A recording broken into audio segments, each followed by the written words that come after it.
Welcome to the Next Level Human podcast. As a human, you have a job to do. In fact, you have 4 jobs: to earn and manage money, to attain and maintain health and fitness, to build and sustain personal relationships, to find meaning and make a difference. None of these jobs are taught in school, and that is what this podcast is designed to do: to educate us all on living our most fulfilled lives through the mastery of these 4 jobs.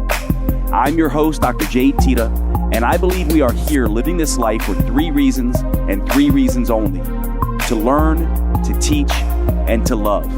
In this podcast, I will be learning, teaching, and loving right along with you. I'm grateful to have your company.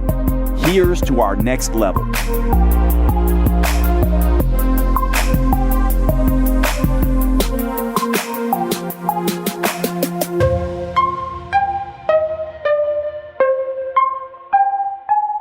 Hi, Jade.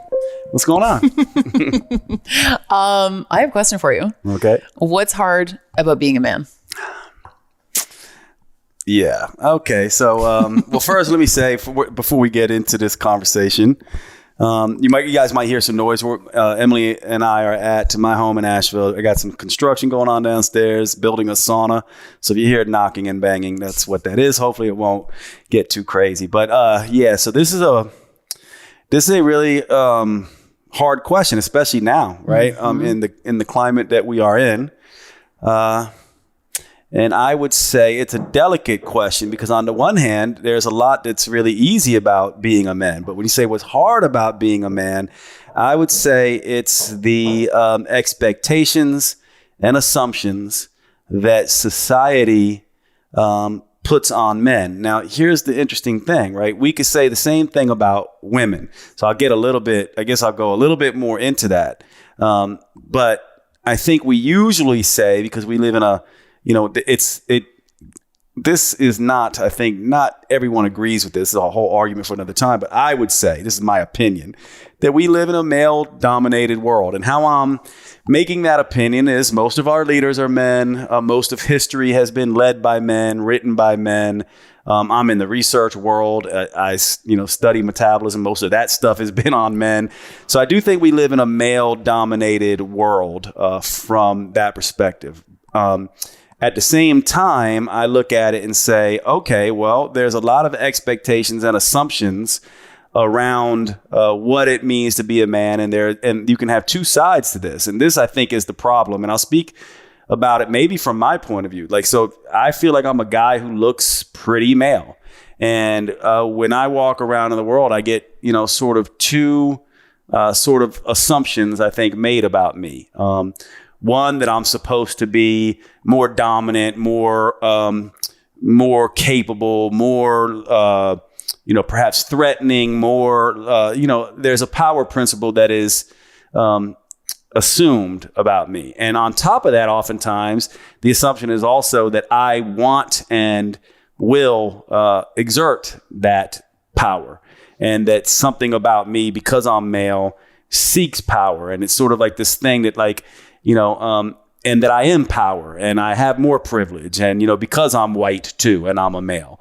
And so I think what's hard about it is that I have a story as an individual.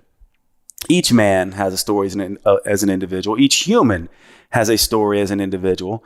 And I think what's hard is being lumped into a group of men, and all men are this way. Actually, I had this funny thing happen to me months back where someone tagged me in a post on a really popular female PhD figure in the world of female metabolism, and said maybe Jade Teta has like a thought on this, at Jade Teta.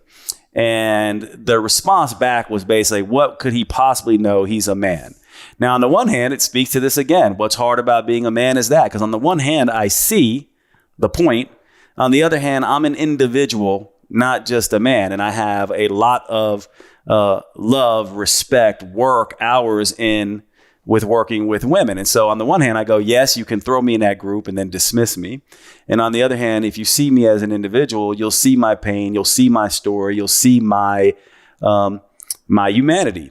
And so I think that's the biggest problem, is that whenever we put people in a group, we are othering them in some way, shape, or form. And by the way, I would say if we're talking about, I don't know if we're going to go in this direction, but if we're talking about equality and things like that, why would we want to, if one group, let's say, if it's true that white men have dominated, why would we want to then, to stop othering people? Why would we want to other people? See what I mean? Why would we want to fight with the same destructive viewpoint as what caused the problem in the first place? Like, rule number one of being a next level human in my mind is, you don't fight back with the same thing. You don't become the thing you hate. And so that's what I would say is the biggest problem, that the assumptions that are made about me being a man, which means I'm a member of this group, which means I'm exactly like all other men, and I should be looked at as someone who wants power, is threatening, and all of that. I think that is what's really hard, because to me, I'm unique. I'm Jade. I'm more Jade than I am a man. Mm-hmm. I really like your answer to this. And this is a question that I've been asking many, many men for a long time now. And usually the first reaction that I often get is shock that they're even being asked the question. And then the next thing that they usually do is hesitate because they don't want to make it seem like they immediately almost switch into comparative suffering, because most of the men I speak to are very like pro women's rights and supportive of women and equality and all of those things. And they recognize the privilege that they hold, particularly white males. And they don't want to even admit to having pain because they recognize the pain of others.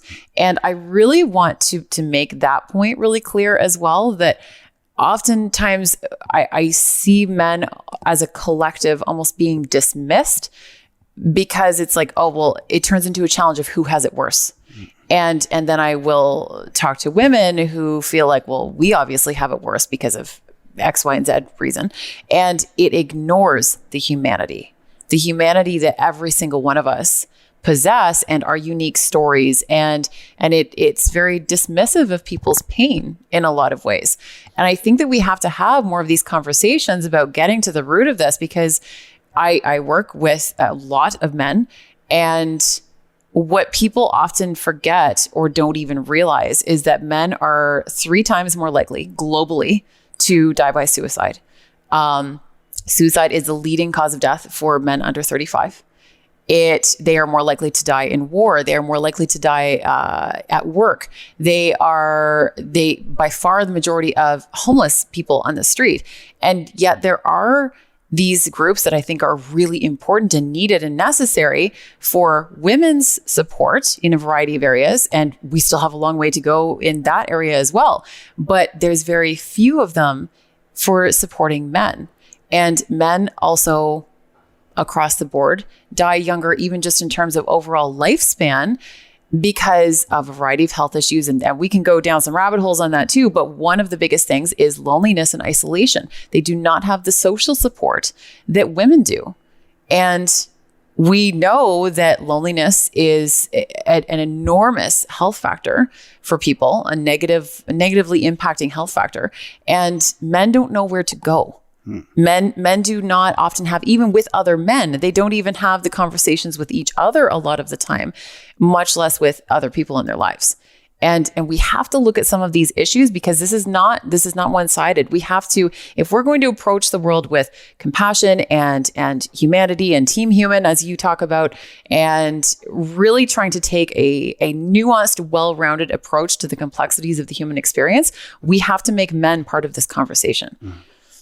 Well, first of all, I'll say something that's going to get me, I think, in trouble on both sides. And this will, you'll have to forgive me for getting a little political here just for a minute. But I think the reason why we want to have conversations like this is because, let's face it, the broader story is a story that has a narrative that essentially has 2 sides. One side saying, let's call it the conservative side, saying, men suffer, stop acting like we don't, and stop acting like this is a world where white men caused all the problems, right? And part of me goes, yeah, right? I can see that point. And then on the other side, we have, sort of the liberal side that says white men have caused all the problems and there is an equality differential here that needs to be squared. And I go, yeah, I can see that point, right? But ultimately I go, if we stay in this battle of, a back and forth on these two extreme sides, all we do is miss the point of how we help people. And I'm trying to think of an analogy for this. I guess it'd be like, imagine you have, a shipyard and all these ships out in the bay. And, there's certain of these ships are these warships, and they've been around for a while and they're getting older and they're a little beat up and they've been out to battle and they've got scars and stuff. And then we got these other boats that we put all of our attention into. These other boats, we make them, they're the most pristine, they're better. These warships have dominated for so long. And these other ships we have to take care of, they're not privileged, and let's build them up and let's give them beautiful, new wood and siding and build them up. Meanwhile, the warships are crumbling and those warships have a job to do. Right. So this is what I think our society is perhaps doing. On the one hand, I go, yes, these other ships that have been neglected for so long and been in the shadow of these, quote, warships need to be serviced, need to be tended to, and need to be treated equally. Let's call them not warships, but let's call them support vessels, merchant vessels that supply and do all these things and take care of us and give us food and all this stuff. But at the same time, as we're building them up, we can't neglect and just pretend like the warships are bad, like they've had no good to do in the world, and they're now crumbling, some of them sinking, and we're doing nothing about it and still saying, well, there's a problem here because the warships have been around for so long and they've been in control. I go, that just hurts all of us in the same way that it hurt all of us by neglecting the merchant ships for so long, right? And so forgive me with this perhaps silly analogy, but I feel like this is how we should be looking at this. We can't this is what society does, this back and forth ridiculousness that happens. And so from my perspective, men need to be supported, and men need to support women, and women need to support men, and men need to stop hating women, and women need to stop hating men. And we need to all just begin to say, the world that we all want to live in is not a world that is a tit for tat, eye for an eye world. That is a very base level world. Nor do I think we want to live in a world where we go, only the people with the blue shirts and pretty faces are going to be the people for the next several decades that we take care of. And then we'll pick someone else, the red shirts with the freckles. We'll pick them next. Instead of being like, let's take care of everybody, regardless of what has happened in history. This is not what next level humans do. They don't go, history was like this, therefore we have to make everything bad now. Let's just make everything good for as many people as we can. And I think this is what a lot of men are struggling with. They're struggling with this problem because they go, as an individual, I suffer. And if you get deeper into this, and I'll shut up here in just a minute, but if you get deeper into this, like, here's the question I look at. Who is more privileged from the standpoint of, a white male who grew up poor in, rural Kentucky in a trailer park, who's had meth people all around them and this, that, and this, or a black male who was raised in the suburbs in Pennsylvania, who, had a mother and a father, never got involved with drugs and grew up in a good environment. I think what we have to look at and start seeing it is not male, female, necessarily black or white. It's about poverty. It's about education. It's about the fact that people do suffer. And ultimately, the reason why a lot of people on the right, the conservatives, are angry at some of the people on the left, the liberals, is because they're like, I'm a human. I suffer. And my suffering should be acknowledged regardless of the fact that I'm a male or not. In the same way that the suffering of women or people of color needs to be acknowledged. Now, this is my opinion, and I think it's something that we should pay close attention to. My opinion is that indeed, from the cultural perspective, white men have been in charge. I do think there's some degree of privilege there.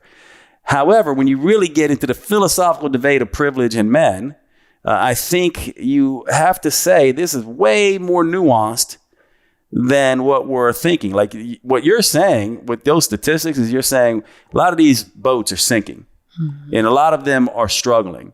And maybe we're not all equal yet, but we can't, destroy one group to help another. I don't know if I just went off on a tangent there or you have something to say about that, but obviously we can get into the individual stuff with men, but I want to see what you think about that. And obviously we don't have to agree, but I think this is part of what's going on with men. I do think this is what a lot of men who I don't necessarily vibe with these type of men, but I do think these are the men. This is why they're reacting the way they're reacting. And this is why certain politicians are popular, because this literally is what I think they're speaking to. Yeah. And then on the other side of that, there are so many men who are afraid to say anything because they feel that their main job in this world, the job that has been handed to them, that has been bred into them, is to provide and protect. And that if you cannot protect or provide, you're not a real man. That is one of the core things that I hear over and over and over again. Someone, a male that I spoke to recently, even I was talking about the word vulnerability and what it means to men versus what it means to women. And I asked him what his version of what the first thing was he thought of when I said the word vulnerability. And he said a target. And I said, say more. And he said, it's basically like a weakness. And we already know that about the weakness, but he explained it in a way where he said, it's almost like having a target on your back as a weakness, where you make yourself vulnerable and it's like a weakening of the defenses, essentially. And this is what we have bred into men from a generational, cultural, societal standpoint for years. And it's now starting to shift a little bit, but talking about even something like men's mental health is popular in theory until you actually start having real conversations with people about it. And I know people online who have started to present some of their opinions around men's mental health from the standpoint of being supportive of it. And they started getting death threats. And women were saying, oh, we need to make these statistics higher. I can reference a very specific large Instagram account where some of these comments were being posted very publicly, and they were talking about the male suicide rate being so high. And there were people in the comment section talking about how, oh, we need to make it 100% instead of 75.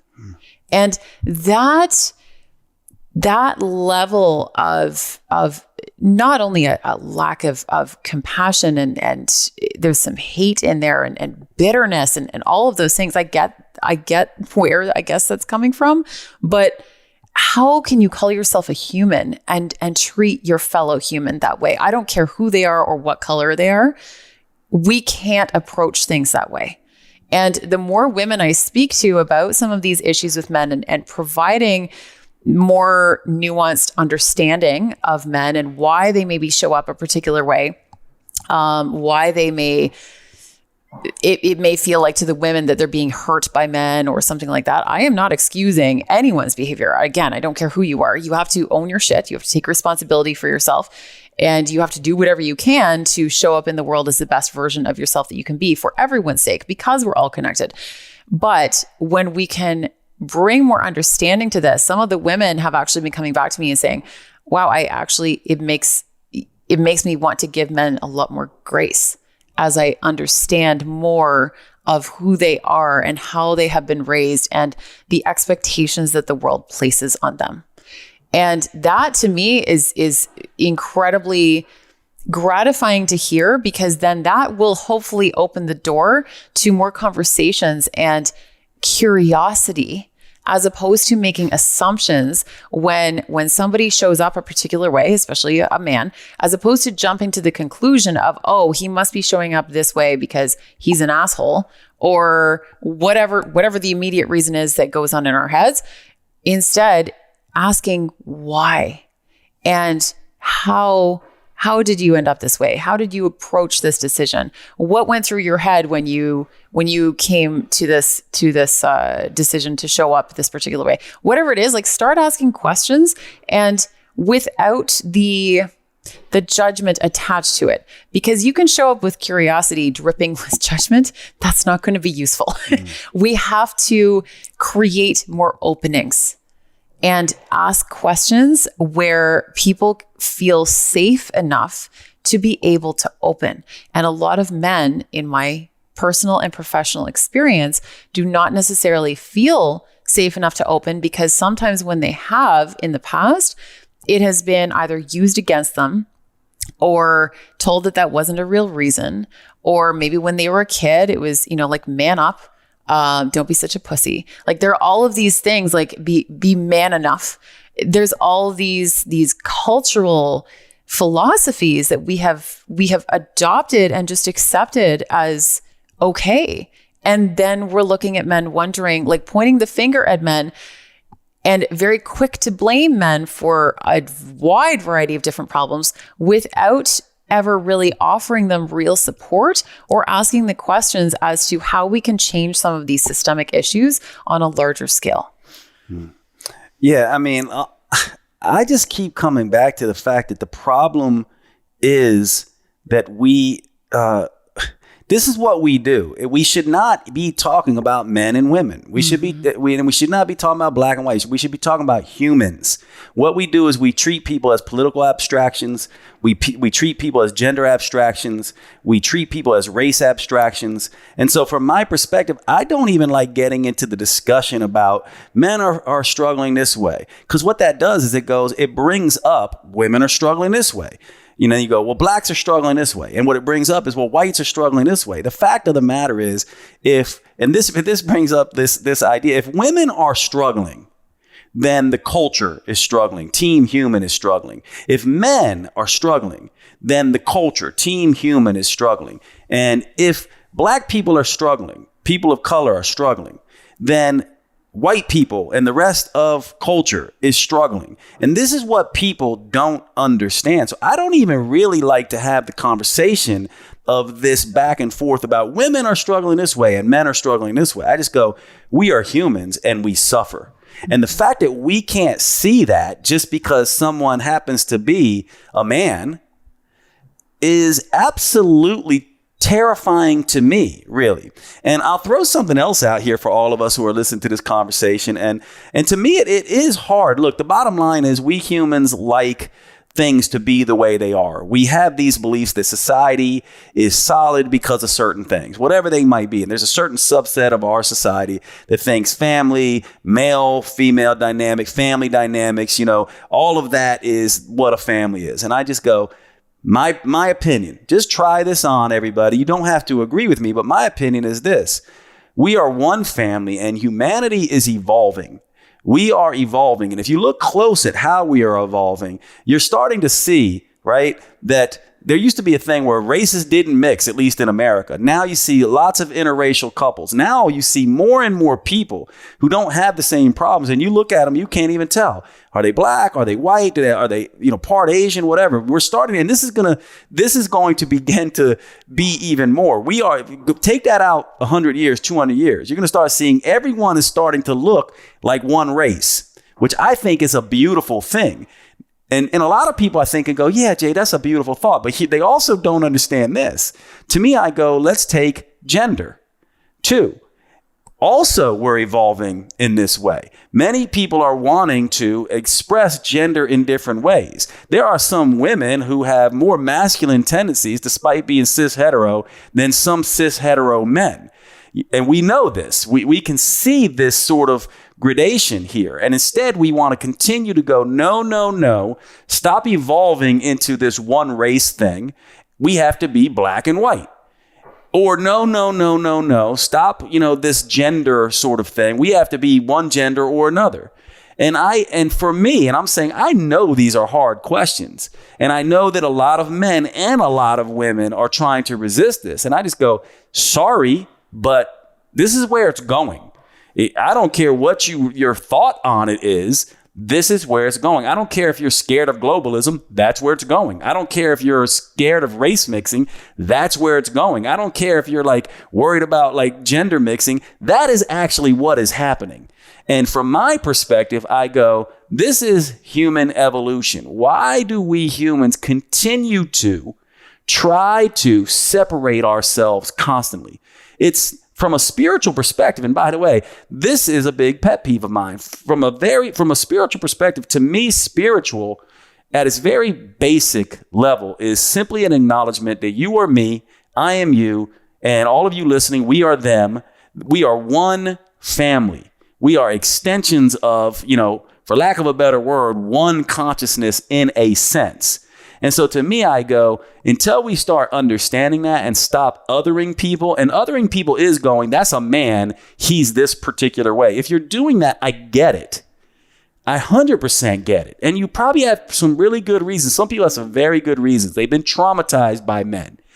But what you don't understand is that if you other all men, what you are doing is you are destroying yourself in the process. You're destroying the growth of humanity. Men need to be embraced and held the same way women need to be embraced and held. People need to have their suffering acknowledged, whether they are male or female, black or white or whatever.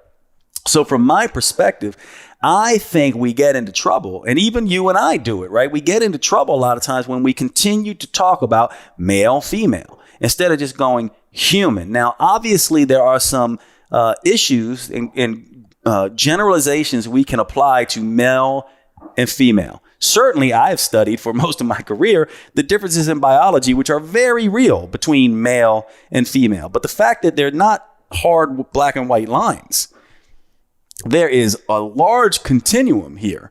And so from my perspective, that's the one thing I would say. I would say that is actually the problem, because I'm more about the root cause of the problem. I'm like, how do we get to the root cause of the problem? What is the root cause of the problem?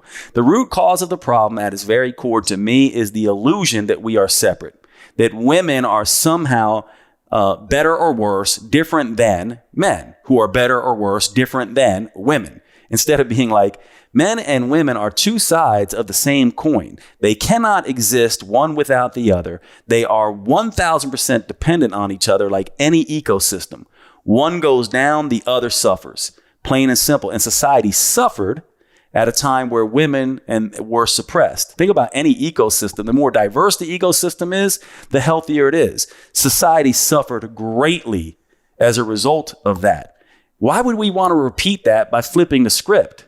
And I will say this is the one thing that I'll say that I think is amazing. I do believe in humans, and I think it's amazing. I think most people of color do not want to other white people. I think most women who are cis hetero women do not want to other men. They get what I'm saying. What we're falling prey to is the extremes on either side who dominate the conversation, when most of us go, of course we want to love men and care for men and acknowledge men and take care of them and build them up, while we also love women, acknowledge women, take care of women and build them up so we can all thrive. This to me is, at its core. Now we can certainly talk about, what men tend to suffer with. I'll give you a couple examples of this that I feel like are perhaps things. I mean, again, it's a gross generalization because it's hard. You can't just put all men into, but I do think what men struggle with is men come up in the dominant cultural zeitgeist, the way that we see things in culture. They have to win. They have to be seen as someone who is doing something of value, is making money, is winning in some way. So it makes sense that if that's what our culture has fed into, that you're not worthy unless X, Y, and Z, then of course men are going to be like, well, I've been told by culture I got to be strong, so I'll fight and I'll contribute to violence. I've been told by culture I've got to have power and money, so I will manipulate to get money. I'll do whatever I can to get money. Instead of saying your only job here as a male is to find and work your purpose potential. Find your unique place in the ecosystem and show up for Team Human in that place. Whether that is being a janitor at a high school, whether that is being a farmer to grow crops, whether that is being a doctor in a hospital, whether that is just being, someone who checks on their neighbors and looks after the neighborhood, whatever that might be. And same goes for women. And so I think that's where men struggle, because on the one hand, just like, women used to be like, I want to be an artist, I want to be a scientist, and culture held them back. A lot of men are dealing with this same thing where they're like, I don't want to have to fight this battle that I don't even know the rules to. And I've got to, win and be strong and, make money and do all these things. And it feels impossible. So I don't know if that resonates with you. I do think like we just have to stop with the othering of you're a male, therefore you're X. You're a female, therefore you're Y. You're a person of color, therefore you're Z, right? And this is what we do. And this to me is the root of all destructive policy, all destructive things that happen in humanity. And we are responsible for it. We are the ones responsible for it.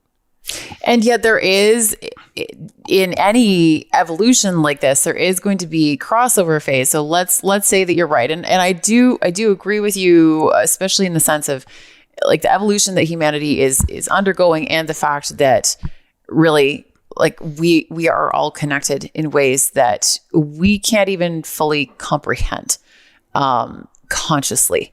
And there is so much there that we are just starting to scratch the surface on. There's like this collective shift happening where this is very slowly moving into something very different. The way that we approach humanity and the way that we view humanity.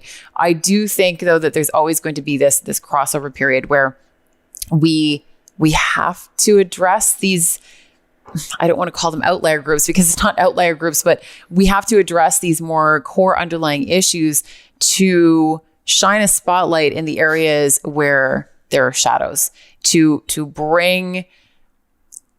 be able to create more equal ground for the groups of people that are suffering, to try and I'm almost picturing like buckets of water that are all out of balance. They all have different levels of water, and trying to bring each bucket up to the point where everyone is a little bit more balanced. And that is going to require more attention spent on a variety of different areas and for different people to get everyone to this point of equality. But what does equality mean to different people?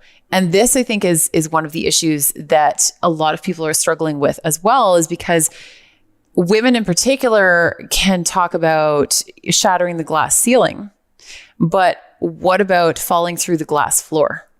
So the men often don't have the same social supports in place, and not to other it again, but just for the sake of argument, they don't have the same social supports in place, which is how so many men end up, for example, on the street or homeless. And women have more social supports overall, more people that they can probably like fall back on, or not everyone. I'm not saying everyone, I'm speaking generally here, but there is some of that in place. And men often feel that they can't go to anyone, or that they don't have anyone, or that they're not comfortable being vulnerable enough, asking for help, even when people would gladly help them out.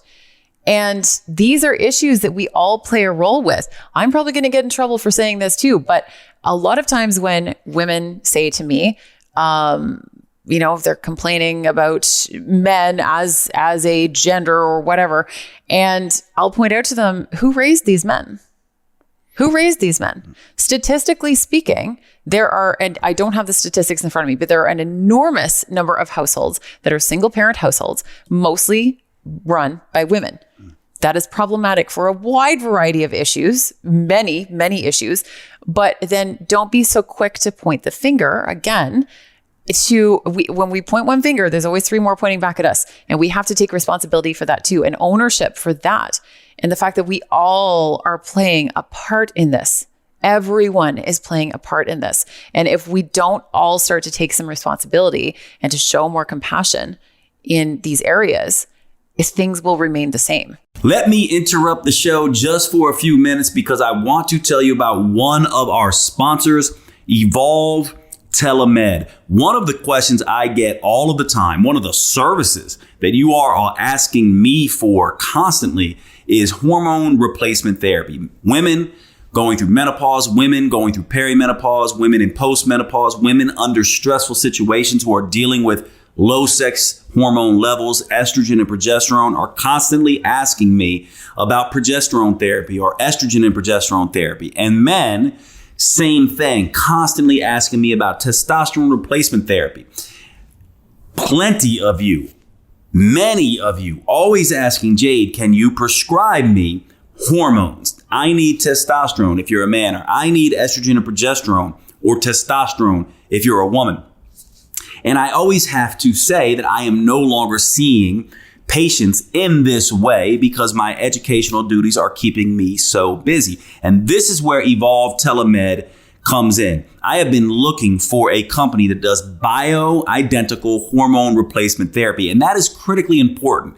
If you're going to be doing HRT or TRT, HRT being hormone replacement therapy for women, TRT being testosterone replacement therapy for men. If you are going to do these therapies, you want the bioidentical hormones. You want the hormones that your body makes naturally, that your body can recognize, that is no different from the hormones your body would make if you were making adequate levels. Bioidentical hormone replacement therapy does just this. And Evolve Telemed is a company that I am now using for my own testosterone replacement needs, and have been super impressed with the way that they have structured their business model. And so I am now bringing this service to you through my partnership with Evolve Telemed. Essentially, the way this works is you go online, you make an appointment with Evolve. Evolve gets a doctor with you on a Zoom call. They go through your whole case. They go through your blood labs. They then prescribe your hormones directly to you, and you can get those hormones wherever you are. You do not have to go to a clinic near you. All you need is to have an internet access point, and you can meet with an expert in bioidentical hormone replacement therapy and get those prescriptions. Now you can see why this is so powerful, can't you? Because this is something that so many of us need and can benefit from for our aging needs, our sexual health needs. These things have profound impact on mood, hair, skin, erections, libido, you name it. These things do everything for our metabolic health and vitality. So I am incredibly excited to bring Evolve Telemed to you.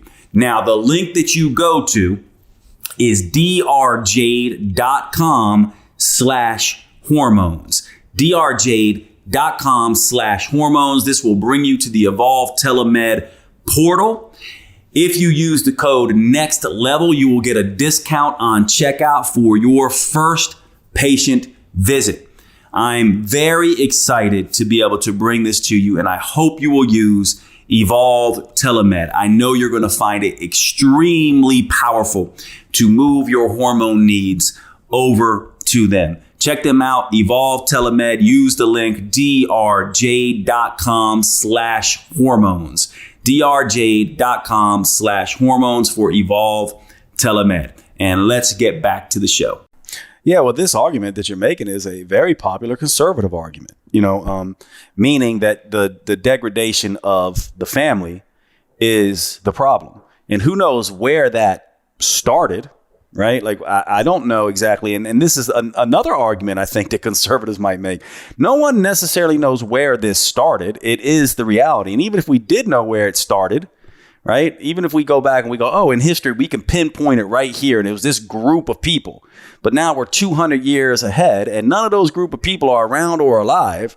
It doesn't help us to blame those groups of people. What helps us to just go, what are we going to do to solve this issue? And it brings me back, and I won't harp on it again and again, but it just brings me back to that. I go, it's not that there's bad fathers and there's bad mothers.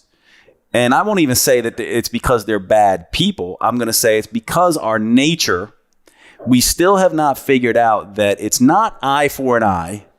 And it's not this idea of I'll help you if you help me. It's this idea that if they fall, we fall. And if we fall, they fall. And somebody somewhere has to step up and take one on the chin for society and say, I am going to be the one that stops othering people, that treats women not as women, but as humans who have dreams and potential. And I want to see them reach those potential, and treats men as humans who have dreams and potential. And I want to see them reach those potential. And I'm going to take ownership for myself, and I'm going to be the antidote to asshole. I think honestly, when it comes to men, and I think this is again now the liberal argument, or perhaps, or maybe the conservative argument, I don't know, but like I think when it comes to men, this is on us to a large degree as well. Like, here's what bothers me about this.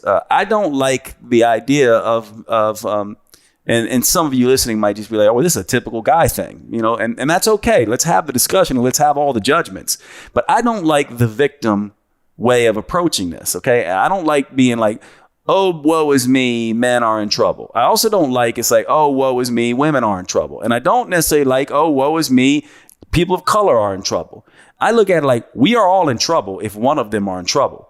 Right? Like, this is how come this whole argument with Black lives, all lives, this thing that happened in the United States, you're a Canuck. So but you remember this, you guys follow this, right? Oh yeah. Trust me. It affects us too. So to me, I go, Black lives matter. Yes. Duh. All lives matter. Yes. Duh. Why are we even having this thing? Now, here's the thing that I think you're bringing up. So let's just address it. What you're bringing up is you're essentially saying if there's a certain group of people who are struggling more than others in certain areas, in this case, men, in the case of all lives, Black lives, the argument is Black lives are struggling more. And I would say in that argument, Black lives, all lives, maybe I'm wrong, but I would say, yes, Black lives are struggling more. That is a group that as a whole, so I'm not saying don't look at people as groups at all. I'm saying the groups are made up of individuals. So look at the individual first, then you go, if more individuals in a particular category are struggling, we need to help them. And that is all lives matter, right? That is all lives matter. Now with men, if men are struggling in a particular area, we need to help them. We can't say, well, they're just men. Then we need to understand how are they struggling? And it has nothing to do with how we're helping women and how women are struggling. That's the problem. This is what people do. Why should we help men when women are struggling? Because men are struggling in these particular areas where women, I think, are struggling still. And we have to put support is in pay gap, in equality in the workplace, and certain things like that. By the way, I'm for equality. I'm not for equity. For those of you who don't know, that argument is sort of like I'm for equality of opportunity. Everyone should have an equal opportunity. I am not for the idea that we have to have, a certain amount of women in every field and a certain amount of men in every field. Some men don't want to be nurses and some women don't want to be, I don't know, rocket scientists. This is just that to me is silly. It should be based on who wants it, bad enough. It's funny enough, you and I were just today talking about Joan of Arc. And to me, this is a woman in the 1430s who basically led a French army at a time where that would never happen. And from my perspective, like this kind of stuff can happen if someone wants it bad enough, but we shouldn't necessarily put any obstacles in the way of that, or necessarily give certain people ladders and other people not. We should just, the way I look at it is like this. Let's use another analogy. Let's say we're all running a marathon, right? And all of humanity is running this marathon. And we all have to run this race. And we all start at the same place and we end at the same place, right? We're born and we die. From my perspective, what culture likes to do is it likes to look and go, there's people running with red shirts on. Let's erect some boundaries for them, or let's make sure they don't get the best tennis shoes, or let's try to, when they run by, let's, try to, I don't know, throw rocks at them or get in their way or distract them in some way. And other people will let them just run the race. And what I'm trying to say here is you don't put any obstacles in anyone's way. You also don't try to give anyone any unfair advantage. You let people run on their own merits. And in a sense, this is how I look at this male, sort of issue. What you have to essentially do is go, are there areas where there are obstacles, conscious or unconscious, known or unknown, either they were put there on purpose or not, that men are struggling with? And if there are, then we should do everything we can to support that in a way to help people live their best purpose potentials without any thought about that they're male or female or anything like that. These are just people struggling. And I think we should do the same thing with women. I think we should do the same thing with people of color. I think we should, across the board, don't put obstacles in anyone's way. And also don't play this game because it's an ecosystem. People need to find their natural places, their natural their natural way in the world to do what they're meant to do in this place. We should not interfere with that. In a sense, I don't know, there's a place, forget where it was, maybe it's Canada, where they introduced wolves back into the environment for the first time. Maybe it was Yellowstone or something like that. What they found is within about 5 years, the ecosystem was thriving much greater than it was before the wolves were taken out. And so what I think a lot of people do is they go, oh, men are being destructive. Men are being this and this. Let's take them out. And what they do is they hurt the ecosystem in the same way they hurt the ecosystem where they were like, women are their places in the home. They don't have anything to offer science or engineering or any of these things. When of course they did. And they have. And once we opened took the obstacles away from women, society got better. Now, what do we think we're doing by now putting obstacles in place for men, or at least not letting them crumble and not creating, letting them thrive? It just hurts. It just hurts the ecosystem. Yeah. Yeah. Everyone suffers across the board when that takes place.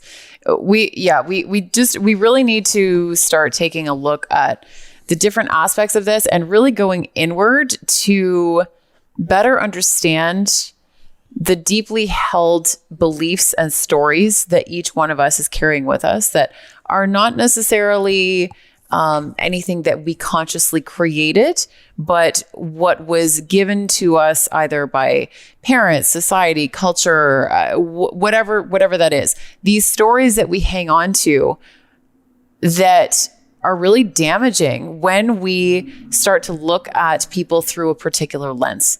And this could be argued for anything. This is not just about men. This could be argued for absolutely anything. Getting really clear on noticing our own biases coming up and even your own personal experiences that may influence how you view certain humans. Jade, you just said to me last night that you commented on the fact that I have every reason to dislike men. I was just going to bring this up. Absolutely. And why don't you tell the listeners why? Because I was just going to say, I was going to ask you the question. I was going to be like, you know what? Honestly, why do you love men so much? Like, why are you such a male advocate? Because from my perspective, you have all the reason in the world, some pretty horrific reasons, in my opinion, to not like men at all. You have been wounded by men over and over again in your life. So why the love for men? This, I think, makes you actually extraordinary. I think you're a person who's taking it on the chin. You basically have been like, here's, can I answer it first? And I want you to answer. Yeah, do it. Go ahead. I don't know, by the way, but like to me, I go, here's how it seems to me. There's two types of people in the world. They're hurt by something or someone. They end up hating that thing or that something, that someone, and they then make it their life's mission to hate them and or hurt them back. And from my perspective, you were hurt by something or someone, and somehow you went, I see that they're the wounded one somehow. That they're the ones who struggle. They're treating me this way because they've struggled in some way, and I want to help them. Mm-hmm. That to me is extraordinary, and I would like to know why. Because to me, I go, that's a next level human, someone who takes their hurt to help. A base level human is someone who takes their hurt and hurts. Yeah, it's. I won't go into like the details of some of my male trauma. You can listen to some of our previous episodes if you want some of the backstory. But like father trauma, a partner who cheated for almost a decade. There's a lot there, and we were actually just talking about this again last night too. That my 9-year relationship, the night that I found out everything that had been going on. I was incredibly calm, and I wasn't even angry with him, which actually shocked me. I think even more than it shocked him. I was shocked that I was not angry. And of course I had moments of anger in the months that followed as I was trying to pull the pieces of myself back together. But I think that there was an innate both acceptance of the situation and that I am intended to do something with this. I even stated that out loud to him the night that I found out. And that there was also this recognition that there was greater things at play here, that he, and this is just one example, but that he had this void within him that he had felt the need to fill. And there are a wide variety of reasons. We're not going to turn this all into cheating because we've talked about that before. But again, I recognized it from a more macro approach. That is one of my gifts, is that I can zoom out of a situation, even in intense trauma. I can zoom out to take a look at the bigger picture and almost see how it's going to play out and the lessons that I will be able to pull from it as time moves forward and I am able to heal. And then I go back into the actual feeling it out, because that's the necessary step. We can't skip over that. And what I recognized right away was how much I could see that he had suffered to get to the point of behaving this way. Because I don't think that is who he is at his core. And any of the men who have wounded me in my life, I recognize so clearly that this is not, I'm not excusing their behavior. No one is excusing their behavior. They still have to all own it. But that there are other factors at play here that contribute to the way that we show up in the world. We still have to take responsibility and ownership. We all have choices to make. We all have to own our choices. You can decide to do something better with it, or you can allow it to fuel you to hurt others. That is your decision. You get to make, you have agency over that. But when it comes to being so supportive of men, I just recognized that men are so deeply undersupported and had so much compassion and wanting to get curious about why men were showing up this way. Like, what has happened to you? What beliefs have been pushed on you that were not even your own, that you have not created for you? What expectations do you battle with every single day that you think that you have to live up to in order to even be considered a man?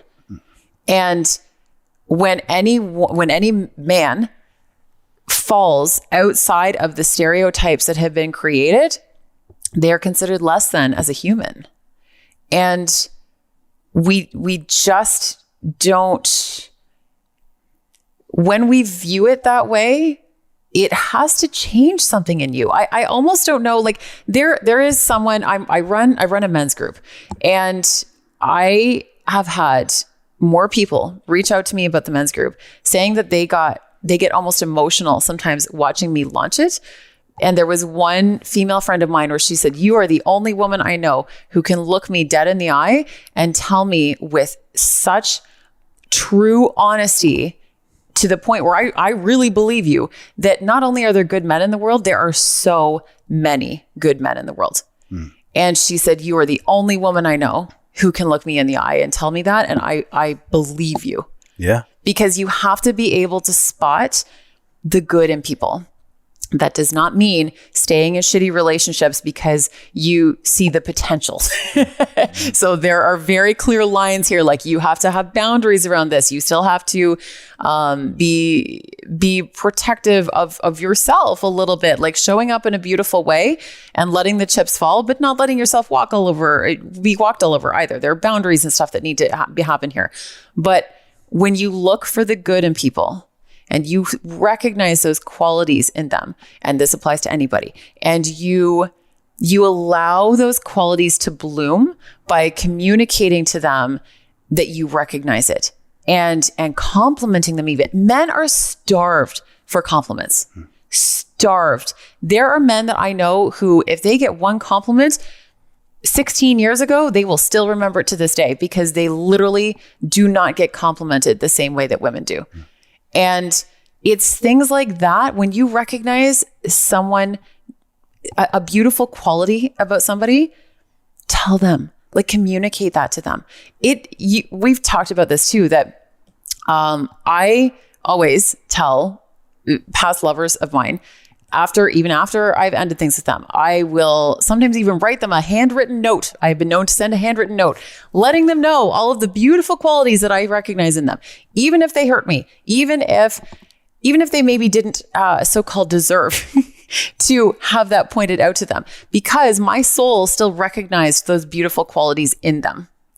And that did not happen by accident. And just because I didn't necessarily get to experience the fullness of those qualities that I see in them, that doesn't mean that they don't possess those qualities. And I would rather that they know about it and hopefully be able to then maybe have a light bulb moment of their own, or feel that sense of recognition and that sense of being seen, that allows the fertile ground for those qualities to grow. It's like nourishing the very soil that those qualities exist in and allowing them to bloom.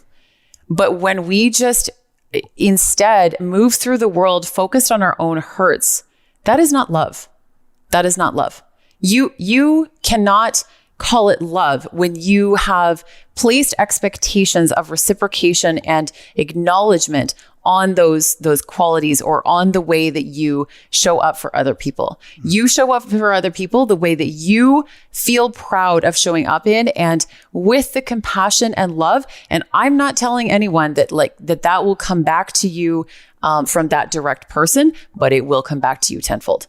You will still receive that love in one form or another. That might not be the right person to receive it from, but are you really going to walk through life regretting that you told someone that they had beautiful qualities because they hurt you?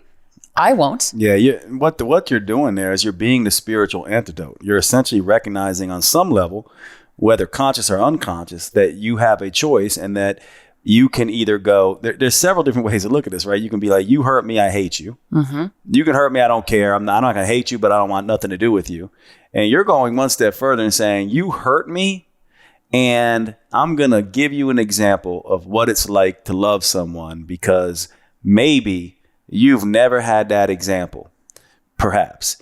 And to me, this is a really interesting piece here, because many of us listening can be like, and I know certainly what I'm thinking, what you'd be thinking, and what most of the listeners think. Yeah, but what about the real devious, dangerous asshole? Like that really, what about them? And I go, the interesting thing is you can't police that. And what is more likely? Do you think calling them a devious, dangerous asshole is going to make them less a devious, dangerous asshole? Or do you think telling them they have good qualities may have more of a potential to make them a devious, dangerous asshole?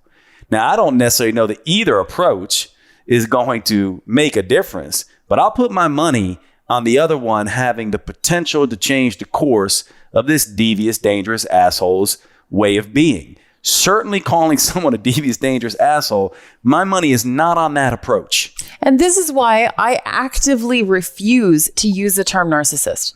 Because first of all, that terminology is being thrown around way too much. Well, it's weaponized, and people like to weaponize it because they like to go, I was hurt and I don't understand what happened here, and therefore I can just dismiss it by calling you a toxic human or a narcissist. Exactly. And sometimes you're right, by the way, but most of the time it's far more nuanced than that. It is, because a lot of times we are trying to explain to ourselves and to potentially other people in our lives why we ended up with someone who maybe treated us so badly. So rather than take the ownership of it and go internally to look at our own wounding and how we can heal ourselves or to grow or any of those things, we are very quick to point the finger at somebody else. And it doesn't make sense to me, because first of all, if someone is an actual diagnosable, it is not my job to diagnose anyone with anything. And even if it was our jobs to diagnose people, calling someone a narcissist who is potentially an actually diagnosable narcissist, if they are a true narcissist, that's going to bounce right off of them. That's not going to do anything to them. It's not going to hurt them. They're not even probably going to even really notice, and they're certainly not going to seek help for it. So what is the point? And by the way, anyone who studies this stuff or understands psychology understands we all are narcissists. Yes. We all have those qualities. This is a continuum. And in fact, if you have somebody, we all need to have enough narcissism in us to believe in ourselves. Yes. It's just that if we let that go too far. So we need to be narcissistic enough to know that we're capable and feel powerful. We also need to be insecure and modest enough to know we're not that damn special. And most people healthily find that range. And, a true narcissist does not. But my point is this, is that to me, why get caught up on the dangerous, devious assholes in the world?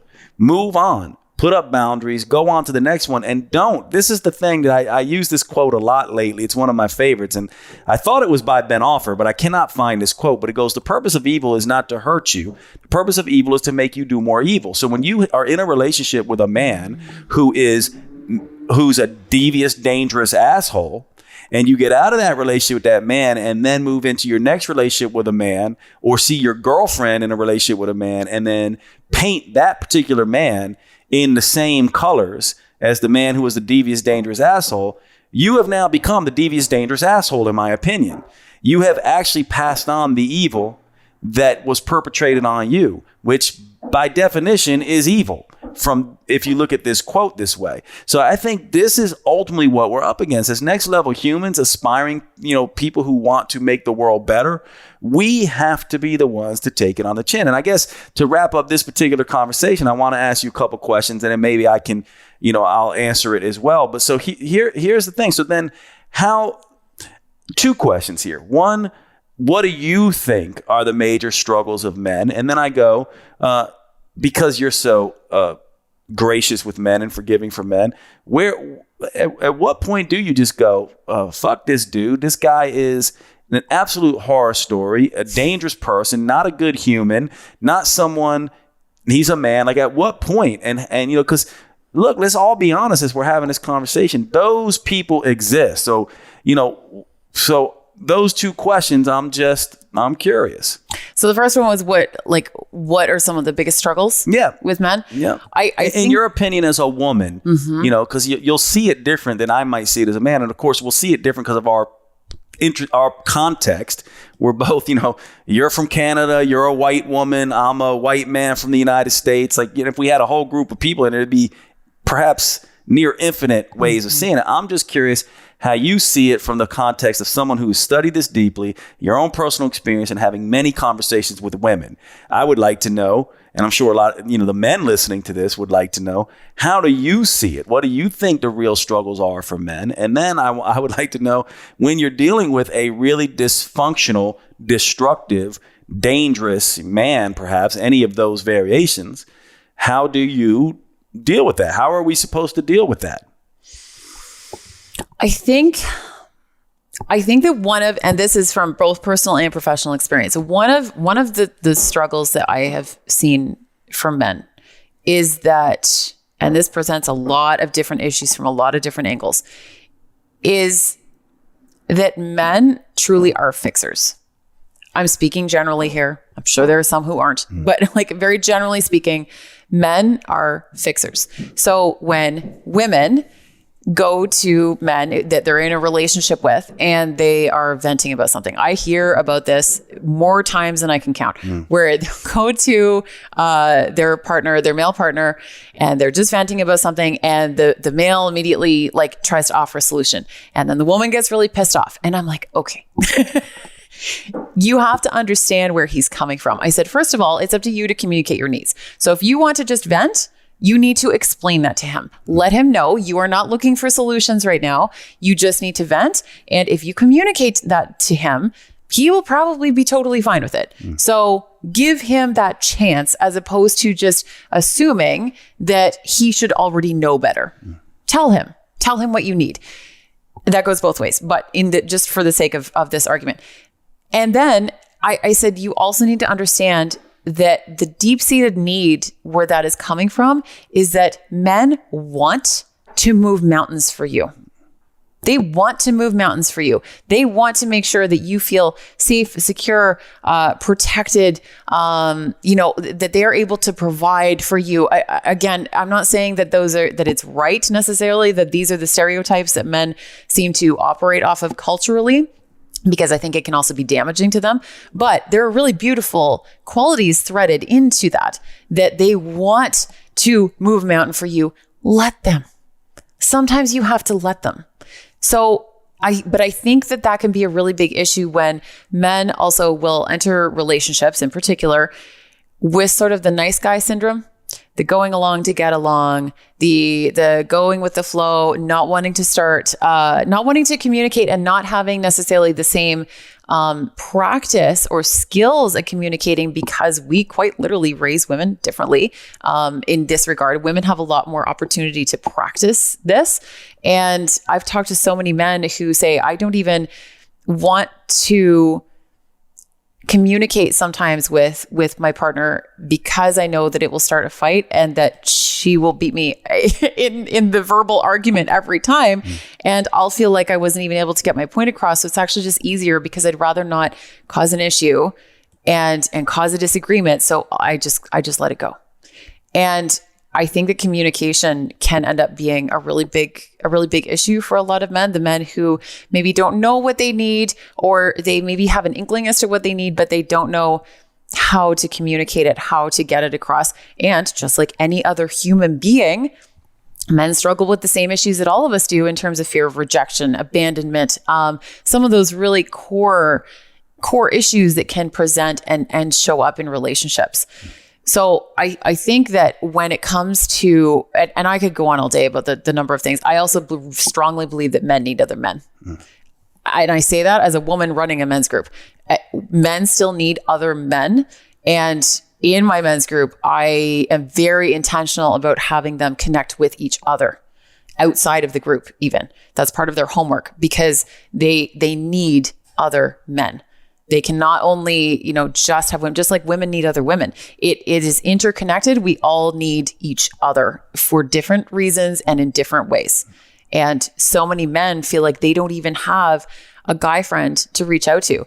When you ask a lot of men if they have anyone in their life that they could or who they have in their life that they could call if they're having a hard time, the vast majority of men say no one. There's no question about that. They have no one. Yep. They have no one. And that in and of itself is one of the most heartbreaking things that I could ever hear, because as humans, we need other humans in 100%. So many different ways and for so many different reasons. I would actually argue that's why that statistic right there, which I think is, I don't know all the reasons, but I think that is why men die at a much younger 100%. age. And it's why they commit suicide more. It's why they commit more violence. It's why this is the reason. That is at the root. Because they are disconnected from the ecosystem. Now, sometimes voluntarily so, but most times they don't know how it even happened or even aware of it. And this is a cultural problem caused by men and women and all of us. Yep. Again, we all play a role. And when it comes to, and then I want to hear what you think the biggest thing is that men struggle with, but when it comes to when does it become destructive? Like when does it cross a line? There are always going to be times in our life in a wide variety of different situations where you have to know yourself. You have to know your own values. You have to know the code of honor and ethics and morality that you choose to live by, the standard to which you hold yourself, and who you want to be as a human. And when you are in an environment, physical, geographical, or with other people who are impacting you in a really negative way, and you have communicated with them, you have set the boundaries, you have done all of the things. You haven't just bolted out the door without telling anyone your needs. You have taken the active steps, and you are still running into these behaviors that are quite damaging to you. That is on you to walk out the door. Or to, at the very least, set stronger boundaries, create some sort of separation, again, emotionally, psychologically, physically, whatever that involves, or to seek the help that you need, depending on the situation. If we're talking about an abusive situation, then please, hopefully you have someone or an entity, like an organization that you can reach out to for help with that. But whatever you can do to find ways to create distance there. Like I have some of the men in my past, one in particular that was very damaging for me. I have an enormous amount of compassion for him, and he knows it. He is very aware of it. I would run into him. If I ran into him on the street, I would have a very kind conversation with him, but he is not in my life anymore because he would be damaging for me. And I have no interest. And quite frankly, it probably wouldn't be great for him either. Like, I don't think that it would be beneficial for either party. So sometimes you have to make those decisions as a form of self-protection. You still have to go within and go, what am I willing to tolerate? And what feels good to me and what doesn't. Yeah. And sometimes we have to go through some shitty experiences to better understand where those boundaries need to be drawn, because we don't know what we don't know. Yeah. Yeah, I would say, in terms of the first part of the question, what do men struggle with? To me, it's very clearly power. They have a very tenuous relationship with power, and I'll just go through this really quickly. But to me, in my model, the next level human model, base level humans crave safety and security, and in order to allay that, they chase power. If they have power, they feel safe. I think women in general, because I don't think it's a good idea to talk about men and women. I think it's better to talk about humans. But I think in general, women are a little bit more on the belonging and acceptance side of things. And so they have a little bit more of a craving for popularity, a more cultured level, sort of thing here. And I think this plays out very clearly in our society in terms of the way women and men have largely been raised. Now, this problem with power, what everyone really wants is that there's no problem with power and popularity if it is in service of purpose, which is the next level human sort of way of looking at it. Why am I here? How can I make a difference and matter? That, I believe, is what all of us want. We lose sight of that. And men, I think, frequently lose sight of that and become power seekers. And once they become power seekers, it can get very destructive from there. And here's the interesting thing to me is that, by the way, if you're going to complain about men and their power-seeking behavior, then you should look at yourself and see where you're rewarding power-seeking behavior in men over purpose-seeking behavior in men. For example, if you have a man who's like, I love what I do. I just want to work as a mechanic. I don't care. That's what I love to do. I feel like I'm good with my hands. And you're thinking he's not working up to his potential because he needs to be X, Y, Z. What you just did is fell into the power struggle that he himself is dealing with. And a lot of people do this to men. And then what happens is, in that power struggle, if men feel like they have no purpose or even aware of it, lots of destructive things can happen in the search for power. Either they go, I'm not powerful, therefore I'm worthless, and therefore they feel depressed, they kill themselves, they do everything else, or they act out in very violent ways. And I think this is why you see it's mostly men shooting up schools and stuff like that, because of this power thing. They want power over something, and they've somehow got it wrong, that it's not power in itself that they're seeking, it's power in service of purpose. This, to me, is the major dysfunction of men. They get this wrong. They get it wrong every time. And we as a culture reward men who are power seekers above purpose seekers. We reward men, that are powerful. And then we turn around and say, why are you so dysfunctional?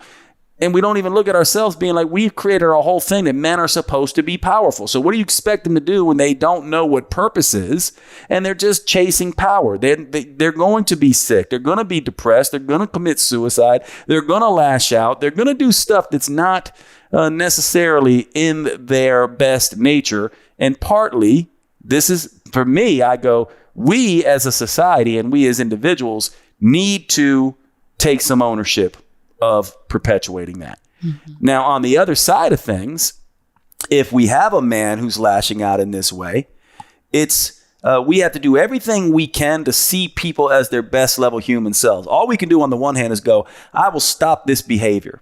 I will stop seeing men as all bad or all good, I'll see men as humans. And I'll stop seeing women as all good or all bad. I'll see women and I'll start treating people according to the law of humanity, which says I'm going to try to treat you in terms of your best nature. And if you insist on making the choices again and again to be destructive, then I will punish you by not being around you and getting you out of my life and getting you away from people that you're damaging, and or culture will punish you for that. And I do think that's the way we handle it. But you have to also look at what's the underlying problem. The underlying problem is that, in my opinion, it is this power problem that men fall mostly susceptible to. By the way, I do think women fall mostly susceptible to the popularity problem. They want, they want this group thing, that sort of happens. The stereotypical thing would be the liberal female who wants to attack other groups that they see as destructive to themselves or other people who have been marginalized. Again, I can understand that, but what you're doing is you're fighting the battle with the same tools that you are complaining about and therefore becoming what you hate in the process.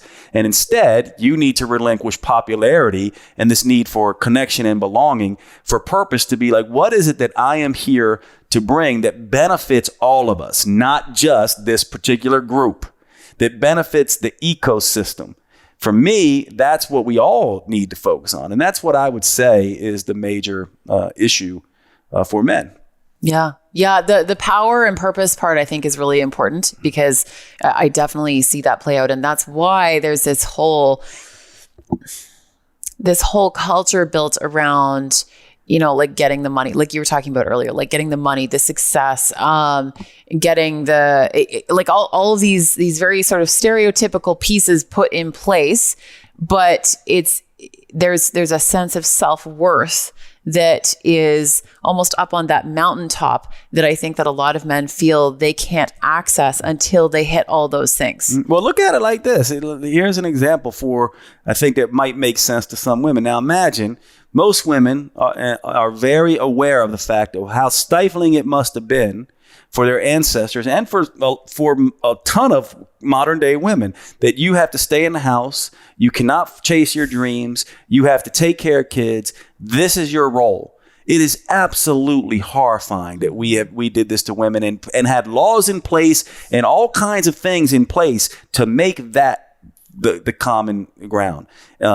Now imagine you're a guy who must try to win this game, build power, when all you might want to do is be out there, as a farmer or doing something with your hands or living off the land. But you have to play this game, and how stifling that can be, for people. And it's really just finding this common thing of like, we suffer as humans. We should be relating to our suffering. And when you relate to humans from their suffering, you don't see them as a male or female anymore. You see them as a common spiritual anchor point, a counterpoint that says, I have pain, you have pain, I see your pain. And we are in communion with that. I actually think in a real sense, if there is someone, pulling the strings somewhere, maybe they used pain and empathy and the ability to tap into that as the beginning of love, which to me is spiritual connection, to be like, you are me, I am you, everything else. So why do we continue to go, why do we perpetuate the pain? Someone has got to step up and go, I will take it on the chin. I'm going to stop othering people. No more male, female, black, white, any of this stuff. No more problems with, I don't care what you do in your bedroom sexually. Just be a good human. We all suffer, right? Do what you need to do. And let's create a place where we don't put obstacles there, and we don't put,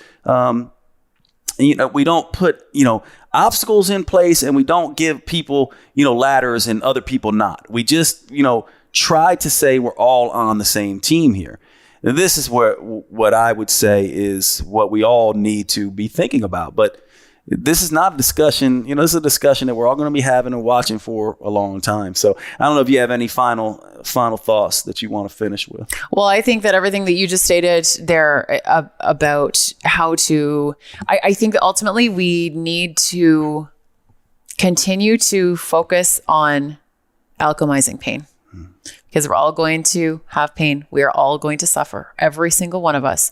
So what is most important is, how can each one of us continue to find and create, more importantly, create ways to alchemize our pain? Because every time you do that, you also teach someone else how to do the same thing without ever even saying a word, because there is someone else in your life, I guarantee you, there is someone, even if you don't know it, who is watching you go through the thing and seeing how you come out of it. And that is impacting them and how they approach their own pain. And this ripple effect that every single one of us has the power to have, every single one of us does have the power. It's more a matter of what kind of ripple effect do you want to create. And the more you can learn to alchemize and to work through your pain as opposed to suppressing it, pushing it aside, allowing it to fester, having it turn into contempt or resentment or, uncontrollable rage or anger or whatever. How can you learn to manage that and to turn it into the gold that becomes the entire foundation of of everything that you can grow into becoming? And each single one of us has that power from within. And we don't have to keep looking outside of ourselves for it. It lies within you. And we can have enormous ripple effects and a sense of true inner power, like reclaiming that by doing your own healing work. Yeah, it's incredibly well said. I just love this conversation. Yeah. Love it. All right. Well, I guess we'll wrap it there. And love you, Emily. Love you, Jade.